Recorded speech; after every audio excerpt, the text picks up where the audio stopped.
यह कहानी एक किसान मोहन की है जो अपने छोटे से गांव में अपनी पत्नी और मां के साथ खुशहाल जीवन बिता रहा था। वह बहुत शांत स्वभाव का था। उसके पड़ोस में योगेश नाम का एक लड़का रहता था जो बहुत बदमाश था।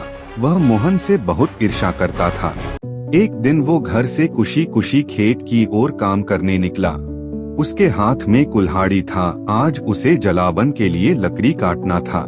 मोहन खेत में लगन से लकड़ी काटने में लगा था।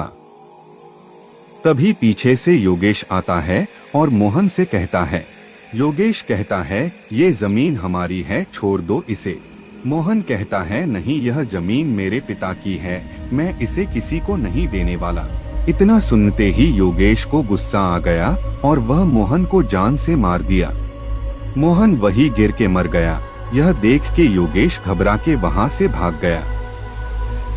मोहन के मरने की खबर जब उसके घर में मिली तो माँ और पत्नी बिलक बिलक कर रोने लगी और बोल रही थी चिल्लाते हुए, हे भगवान, मेरे बेटे को किसने मारा?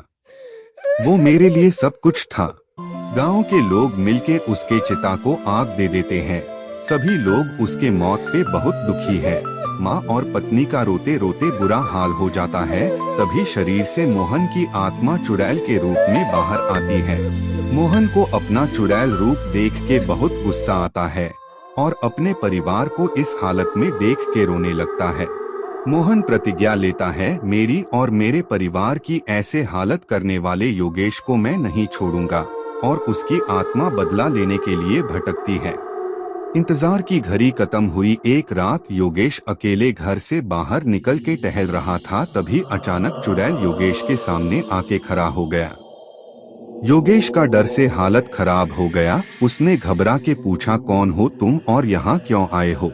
चुड़ैल कहता है, मैं मोहन हूँ। तुमने मुझे बिना किसी कारण से मार दिया था। अब मैं भी तुम्हें मार दूंगा, तभी मेरे आत्मा को शांति मिलेगी। यह सुन के योगेश बहुत घबरा जाता है और माफी मांगने लगता है। पर मोहन उसकी एक ना सुनते हुए उसके पेट में चाकू से वार कर देता है और योगेश की मृत्यु हो जाती है।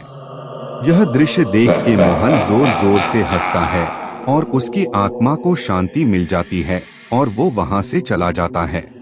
मोहन आखिरी बार अपनी माँ और पत्नी से मिलने घर आता है और उन्हें सारी कहानी बता देता है। उसके घर वाले उसकी आत्मा की शनि के लिए प्रार्थना करते हैं।